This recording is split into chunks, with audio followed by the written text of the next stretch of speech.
नमस्ते। Thyroid unmask redefining thyroid care. मैं हूं doctor Raghavendra N Pandilwar, founder and director doctor Pandilwar thyroid speciality clinic. मैं पिछले 10 सालों से थायराइड पेशेंट्स को ट्रीट कर रहा हूं। पिछले 10 सालों में मैंने थायराइड के हज़ारों पेशेंट्स को मैनेज किया है। तो आज का टॉपिक है टीएसएच नॉर्मल है, फिर भी थायराइड के सिम्पटम से हमें परेशानी क्यों होती है। तो हम बहुत सारे ऐसे पेशेंट्स देखते हैं जिन पेशेंट्स में थायराइड का रिपोर्ट किया हुआ रहता है, रिपोर्ट जो कि नॉर्मल होता है, फिर भी पेशेंट्स को स्वेलिंग, लिथार्जी, फटीग, इरिटेबिलिटी जिसे हम चिड़चिड़ापन, सूजन आना या एक जगह पे बैठे रहो ऐसा लगना या थकान, ये सारी चीज़ें होती है। लेकिन उन सारों पेशेंट्स का टीएसएच का रिपोर्ट्स नॉर्मल होता है। तो आज के एपिसोड में हम लोग जानेंगे कि ऐसा क्यों होता है। तो आपको सिम्पटम्स हैं, आपने टीएसएच करवाया। टीएसएच आपको क्या बताता है? टीएसएच आपको बताता है कि आपके ब्लड में थायराइड हार्मोन्स कम है, ज़्यादा है कि नॉर्मल है। टीएसएच हार्मोन आपको ये कभी नहीं बताता या बता नहीं पाता कि वो थायराइड हार्मोन आपके सेल्स तक पहुंच रहे हैं कि नहीं है। बॉडी में या ब्लड में थायराइड हार्मोन होना और वो सेल्स तक पहुंचना, ये दोनों बहुत अलग चीज़ें हैं। मैं इसको एक सिंपल तरीके से बताता हूँ। आपने अमेज़न से ऑर्डर किया, पैकेज आपके सिटी में आया और आपको मैसेज आया कि डिलीवर्ड एट द सिटी। तो वो पैकेज आपको मिला, वो पैकेज आपके गेट के अंदर तक आया? नहीं ना। टेक्निकली अगर हम लोग देखें तो वो पैकेज अवेलेबल है, पर आप उसको यूज़ कर सकते हो? नहीं। यही कंसेप्ट हम लोग थायराइड में अप्लाई करते हैं। जैसे कि थायराइड हार्मोन आपके ब्लड में है अवेलेबल, लेकिन अगर वो सेल्स तक पहुंच ही नहीं रहा है, यानी वो अवेलेबल हार्मोन आपकी सेल्स के अंदर तक जाके एक्टिवेट नहीं हो रहा है या सेल्स के अंदर नहीं पहुंच रहा है, तो वो हमें अवेलेबल होने के बावजूद भी कुछ भी काम का नहीं है। इसी को हम लोग कहते हैं पेरिफेरल रेजिस्टेंस का कंसेप्ट, जो थायराइड पेशेंट्स में हम लोग देखते हैं, स्पेशली हाइपोथायराइड में। तो अभी हम लोग देखते हैं पेरिफेरल रेजिस्टेंस का कंसेप्ट। तो ये कंसेप्ट सीखने से पहले या समझने से पहले हमें ये देखना चाहिए कि थायराइड हार्मोन बॉडी में काम कैसे करता है। तो थायराइड का ग्लैंड है, वो हार्मोन बना रहा है T4। जैसे ये हार्मोन T4 बनता है, ये लीवर, किडनीज या मसल्स में जाता है। वहाँ पे स्पेशल एंजाइम्स होते हैं जिसे हम लोग डी आयोडीनेज बोलते हैं। जो T4 होता है वो एक रॉ फॉर्म होता है। ये T4 जब ब्रेन, हार्ट, लीवर या किडनीज या मसल्स इसमें जाता है, तो वहाँ पे जो स्पेशल एंजाइम होते हैं वो इस T4 को T3 में कन्वर्ट करते हैं, जिसे हम लोग डी आयोडीनेज एंजाइम बोलते हैं। जैसे ये T3 में कन्वर्ट होता है, विच इज जो कि एक एक्टिव फॉर्म है। T4 जो है वो एक रॉ फॉर्म है, T3 बहुत एक्टिव फॉर्म है। एक्चुअल बॉडी में जो काम करता है वो T3 काम करता है। तो फिर ये T3 आपके सेल्स के अंदर समझिए एक ट्रांसपोर्ट प्रोटीन्स होते हैं, वो आपके जो T3 बना है उसको सेल्स के अंदर लेके जाते हैं। सेल्स के अंदर ये T3 न्यूक्लियस में जाता है। न्यूक्लियस में अंदर जाने के बाद वहाँ पर थायराइड के रिसेप्टर्स होते हैं। तो ये T3 रिसेप्टर्स को अलाइन होता है और सेल्स को एक्टिवेट करता है। जैसे सेल्स एक्टिवेट होते हैं, फिर आपको एनर्जी मिलती है, मेटाबॉलिज्म स्टार्ट होता है या हेयर ग्रोथ होती है। तो अब हम लोग देखते हैं इसमें प्रॉब्लम कहाँ आ सकती है। तो 4 जगह पे प्रॉब्लम आ सकती है। तो सबसे पहले कहाँ पे आएगी? समझिए आपका thyroid gland properly thyroid hormone T4 बना रहा है, लेकिन T4 का जो T3 में कन्वर्जन होना चाहिए, वही नहीं हो पा रहा है। तो ऐसे कौन-कौन से कंडीशंस हैं जिसमें थायराइड ग्लैंड का हार्मोन्स लेवल्स कम बराबर बना रहा है, लेकिन जो सेल्स में जाके T4 का जो T3 कन्वर्जन है, वो नहीं हो पाता है। और ये क्यों नहीं हो पाता? तो कौन-कौन से ऐसे कंडीशंस हैं? तो उसमें सबसे पहली कंडीशन है क्रोनिक स्ट्रेस। तो बहुत सारे पेशेंट्स में देखा गया है, अगर आपको लॉन्ग टर्म स्ट्रेस रहता है, तो वो 50% तक जो डी आयोडीनेज एंजाइम है, उसकी एक्टिविटी कम करता है। जितनी ज़्यादा डी आयोडीनेज की एक्टिविटी कम होगी, उतना T4 का T3 का कन्वर्जन रेशियो भी कम होगा। ये ऑलरेडी पब्लिश स्टडी है, रिस्टोरेटिव जर्नल 2018 में। तो ये एक पॉइंट हो गया। सेकंड कौन सी कंडीशन है? जैसे ऑटो इम्यूनिटी है। हाशिमोटो थायराइडाइटिस के पेशेंट्स में एक बहुत कॉमनली हम लोग देखते हैं कि पेशेंट्स के बॉडी में T4 नॉर्मल रहता है, लेकिन कन्वर्जन में इश्यू होता है। थर्ड केसेस कौन से होते हैं? जैसे कि डायबिटीज और इंसुलिन रेजिस्टेंस। इन लोगों में क्या होता है, इन लोगों में सेल्स को वो मैसेज ही नहीं मिलता कि जहाँ पर T4 को T3 में कन्वर्ट होना होता है। इसीलिए आपने बहुत सारे ऐसे पीसीओडी के भी पेशेंट देखे रहेंगे जिसमें हाइपोथायराइड के सिम्टम्स होते हैं लेकिन उनका टीएसएच नॉर्मल होता है। द मेन रीजन इसमें ये होता है कि उसका T4 नॉर्मल है लेकिन कन्वर्जन ही नहीं हो रहा है T3 में। और जब तक T3 में कन्वर्जन नहीं होगा तब तक एक्टिव हार्मोन नहीं बनता है, और एक्टिव हार्मोन जब तक नहीं बनेगा तो सेल एक्टिविटी नहीं होता है। इसीलिए आप देखेंगे कि बहुत सारे पेशेंट्स में जो हम लोग बार बार डिस्कस करते हैं कि रिपोर्ट्स सब नॉर्मल आते हैं लेकिन सिम्टम्स क्यों है, क्योंकि कन्वर्जन नहीं हो रहा है। अब देखते हैं सेकेंड प्रॉब्लम। सेकेंड प्रॉब्लम क्या होता है, जिसे हम लोग बोलते हैं ट्रांसपोर्ट प्रॉब्लम। तो एक केस क्या देखा हमने, जो T4 का T3 में कन्वर्ट नहीं हो पा रहा था। सेकेंड केस में या सेकेंड कंडीशन ऐसे भी देखे हैं हमने, उसमें क्या होता है, T4 बन रहा है, T4 का T3 में कन्वर्जन भी हो रहा है, लेकिन T3 जो सेल्स के यहाँ पर बन रहा है वो सेल्स के अंदर लेके जाने के लिए जो प्रोटीन्स रिस्पॉन्सिबल होते हैं, जिसे हम लोग MCT8 और MCT10 बोलते हैं, जो ट्रांसपोर्ट प्रोटीन्स है, बहुत बार उस प्रोटीन्स में डिफेक्ट होता है। तो इन पेशेंट्स में क्या होता है, थायराइड हार्मोन बन रहा है, T4 बन रहा है, T4 का T3 में कन्वर्जन भी प्रॉपर हो रहा है, लेकिन वो T3 सेल्स के अंदर नहीं जा पा रहा है क्योंकि वो जो लेके जाने वाली प्रोटीन्स है वहां पर डिफेक्ट है। ये कंडीशन थोड़ी रेयर है लेकिन ऐसे पेशेंट एग्जिस्ट करते हैं। इसी पेशेंट को हम लोग बोलते हैं थायराइड हार्मोन ट्रांसपोर्ट डिफिशियंसी। सो अभी थर्ड देखते हैं। थर्ड है रिसेप्टर रेजिस्टेंस। रिसेप्टर रेजिस्टेंस जो कि मेरा फेवरेट है। तो रिसेप्टर रेजिस्टेंस में क्या होता है, थायराइड हार्मोन बन रहा है प्रॉपर, T4 का T3 में कन्वर्ट भी प्रॉपर हो रहा है, ट्रांसपोर्ट प्रोटीन भी अवेलेबल है। तो ये बना, कन्वर्ट हुआ, ट्रांसपोर्ट प्रोटीन के साथ वही सेल्स के अंदर चला गया।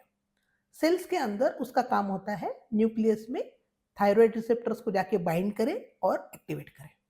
लेकिन कुछ पेशेंट्स में क्या होता है, बाकी सारे प्रोसेस बराबर होते हैं लेकिन जो थायराइड के रिसेप्टर्स है वो उसको एक्टिवेट नहीं होने देते या उसको रेजिस्ट करते हैं, जिसे हम लोग रिसेप्टर रेजिस्टेंस बोलते हैं। ये किन किन पेशेंट्स में देखा जाता है, जो पेशेंट्स को क्रोनिक इन्फ्लेमेशन के पेशेंट्स है, इन पेशेंट्स में ये कॉमन देखा जैसा है। जैसे हम लोग इंसुलिन रेजिस्टेंस बोलते हैं वैसे ही पेरिफेरल रेजिस्टेंस कुछ पेशेंट्स में थायराइड में देखा जाता है। कुछ मेडिकेशन के कारण भी ये रेजिस्टेंस देखा जाता है। तो अभी आपको ये समझा रहेगा कि थायराइड ग्लैंड थायराइड हार्मोन बना रही है, थायराइड हार्मोन आपके ब्लड में कॉन्स्टेंटली मेंटेन्ड है, तो ये मैसेज आपके पिट्यूटरी को जा रहा है। पिट्यूटरी देख रहा है कि ब्लड में T4 नॉर्मल है तो वो TSH बनाना बंद कर देते हैं, लेकिन वो T4 आपके सेल्स तक पहुंच ही नहीं रहा है। जो कॉजेस हमने देखे, आइदर T4 का T3 कन्वर्जन, या हम लोग देखते कि ट्रांसपोर्ट प्रोटीन का प्रॉब्लम, या थर्ड रिसेप्टर्स का रेजिस्टेंस होना, ये तीनों कारण होते हैं। आपके रिपोर्ट्स नॉर्मल दिखते हैं क्योंकि आपके ब्लड में T4 अवेलेबल है, लेकिन वो आपके सेल्स तक ना पहुंचने के कारण आपके थायराइड के पेशेंट्स को T4 नॉर्मल रहता है लेकिन सिम्टम्स सारे दिखते हैं। अब जानते हैं मेरी एक पेशेंट प्रिया की स्टोरी। तो मेरी एक पेशेंट है जिसका नाम प्रिया है, जिसका एज 32 ईयर्स है, जो कि सॉफ्टवेयर इंजीनियर है, नवी मुंबई में रहते हैं। उनको कुछ सिम्टम्स थे, जैसे लिथार्जी था, फटीग था, चिड़चिड़ापन था, वेट गेन था, मेंसेस में इरेगुलरिटी थी। ये सारे सिम्टम्स प्रिया को 6 महीने से प्रिया इस सिम्टम से सफ़र कर रही थी। तो इन बिटवीन उन्होंने टेस्ट भी करवाए थे। कुछ डॉक्टर्स ने उनको टेस्ट करवाने का सजेशन किया था। तो उन्होंने एक टेस्ट करवाया था जो हम लोग कॉमनली लिखते हैं या पेशेंट्स हमारे पास करवा के आते हैं, वो है थायराइड प्रोफाइल, जिसे हम लोग T3, T4 और TSH बोलते हैं। तो उसके वैल्यूज़ मेरे पास है। तो उसके वैल्यूज़ थे, TSH प्रिया का था प्रीवियस जब उन्होंने रिपोर्ट किया था तो 3.8, नॉर्मल रेंज होता है अप टू 4.5, यानी TSH नॉर्मल था। टोटल T4 किया था, यानी नॉर्मल T4 को ही हम लोग टोटल T4 बोलते हैं, जो कि था 8.5, नॉर्मल रेंज होता है 5 to 12, यानी ये भी नॉर्मल था। फिर किया था T3 जिसका वैल्यू था 110, नॉर्मल रेंज होता है 80 to 220, यानी ये भी नॉर्मल था। तो प्रिया के पास एक रिपोर्ट था जो प्रीवियसली उसने किया था, उसमें T3, T4 और TSH के वैल्यूज नॉर्मल थे। तो जब भी ये रिपोर्ट्स लेके वो कहीं पे भी जाती थी तो बाकी लोगों ने उनको कहा कि आपके रिपोर्ट्स तो नॉर्मल है लेकिन उसके सिम्टम्स कम नहीं हो रहे थे। तो उसको हमेशा ये लगता था कि मेरे रिपोर्ट्स तो नॉर्मल है लेकिन मेरे सिम्टम्स कम क्यों नहीं हो रहे हैं। तो फिर उसको उसके कलीग ने सजेस्ट किया हमारे क्लिनिक के बारे में। वो फिर हमें वो हमारे क्लिनिक में उसने विजिट किया। तो जब मैंने उसका केस स्टडी देखा तो सबसे पहले हमने उसके 3-4 टेस्ट अलग से करवाए। तो सबसे पहले हमने क्या करवाया? सबसे पहले हमने उसका फ्री T3, फ्री T4 और अल्ट्रा सेंसिटिव TSH किया। सेकंड हमने किया उसका TPO एंटीबॉडीज़। अभी हम लोग TPO एंटीबॉडीज़ कब करते हैं? हम लोग TPO एंटीबॉडीज़ करते हैं जब हमें ऑटोइम्यूनिटी डायग्नोज करना होता है, स्पेशली हाशिमोटो थायरॉइडाइटिस के लिए। उसमें और एक टेस्ट करते हैं जिसे हम लोग TGAB बोलती है, थायरोग्लोबिन एंटीबॉडीज़ करते हैं, लेकिन इस केस में हमने सिर्फ TPO एंटीबॉडी करवाया था। थर्ड हमने टेस्ट किया था IR जैसे इंसुलिन रेजिस्टेंस करवाया था। सेकंड इसका और एक टेस्ट हमने करवाया था विटामिन डी। तो ये टेस्ट हमने करवाए। तो इसकी रिपोर्ट्स भी मेरे पास है। तो ये पेशेंट्स के रिपोर्ट्स थे। फ्री T3 का वैल्यू था प्रिया का 2, जो कि नॉर्मल रेंज है 2.3 टू 4.2। यानी प्रीवियस जब उन्होंने टोटल T3 किया था तो वो नॉर्मल था, लेकिन जब हमने फ्री T3 किया तो वो लो था। फ्री T4 वैल्यू था उसका 1.1, जो कि नॉर्मल रेंज है 0.8 से 1.8, यानी फ्री T4 नॉर्मल था। अभी TSH देखिए, जो हमने अल्ट्रा सेंसिटिव TSH करवाया था वो था 6.5। यानी प्रीवियस रिपोर्ट्स में और ये रिपोर्ट्स में क्या चेंजेस मिले हमें? फ्री T3 लो था, TSH हाई था, और प्रीवियस रिपोर्ट में T3, T4, TSH तीनों नॉर्मल था। सेकेंड जो हमने स्पेसिफिक टेस्ट किया था इस पेशेंट में TPO एंटीबॉडीज, उसका वैल्यूज आया 180, जिसका नॉर्मल वैल्यू होता है अप टू 35। तो ये स्ट्रॉन्ग पॉजिटिव था। तो ये क्या सजेस्ट कर रहा था कि प्रेजेंस ऑफ ऑटो इम्यूनिटी। तो ये पेशेंट में ऑटो इम्यूनिटी प्रेजेंट है, ये केस हमें बता रहा था। फिर हमने किया था इंसुलिन रेजिस्टेंस का टेस्ट, उसका वैल्यूज आया 18। तो अभी इस केस में हमने क्या सीखा? तो ये केस में हमने देखा कि पहले पेशेंट ने T3, T4, TSH किया था, हमने फ्री T3, फ्री T4 किया। तो अभी एक क्वेश्चन आता है कि सर क्यों किया आपने, ये हम क्यों करते हैं? तो सबसे इंपॉर्टेंट याद रखिए, जब भी हम लोग T3 और T4 टेस्ट करते हैं तो वो टोटल होता है फ्री हार्मोन का और बाउंड हार्मोन का। इसको और थोड़ा अच्छे तरीके से समझते हैं। ब्लड में हार्मोन दो तरीके से रहते हैं, जिसे हम लोग बोलते हैं प्रोटीन बाउंड और फ्री हार्मोन। जो हार्मोन प्रोटीन से बाउंड होते हैं वो इनएक्टिव होते हैं, यानी वो आपकी बॉडी के किसी काम के नहीं है। जो हार्मोन फ्री अवेलेबल है वही एक्टिव हार्मोन है। तो प्रीवियसली हमने जो इसका टेस्ट किया था, ये पिछले डॉक्टर ने टेस्ट किया था, वो T3, T4 किया था। तो ये जो वैल्यू बता रहे थे वो कॉम्बिनेशन वैल्यू था फ्री का और प्रोटीन बाउंड का। तो हमने क्या किया, हमें प्रोटीन बाउंड से कोई मतलब नहीं है, वैसे भी वो इनएक्टिव है, तो हमें देखना है कि फ्री हार्मोन ही कितना अवेलेबल था। इसलिए हमने उस पेशेंट का फ्री T3 और फ्री T4 करवाया। फ्री T3 उसका कम निकला, फ्री T4 नॉर्मल निकला और TSH हायर निकला। So that means this is the case of subclinical hypothyroidism with autoimmunity और with Hashimoto thyroiditis। ये केस का डायग्नोसिस मिस क्यों हुआ प्रीवियसली? उसके 2-3 रीजन थे। एक सबसे इंपॉर्टेंट रीजन था कि राइट डायग्नोसिस, अप्रोच में इंपॉर्टेंट था कि हमें फ्री वैल्यू ज़्यादा इंपॉर्टेंट देना है। एंटीबॉडी स्टेटस नहीं देखा था पिछले रिपोर्ट में, हमने इस रिपोर्ट में एंटीबॉडी स्टेटस देखा था। और सबसे इंपॉर्टेंट हमें ये याद रहना चाहिए कि सिर्फ TSH नॉर्मल है, इसका मतलब ये नहीं है कि पेशेंट हाइपोथायराइड से सफ़र नहीं कर सकता है या हाइपोथायराइड के सिम्टम से सफ़र नहीं कर सकता है।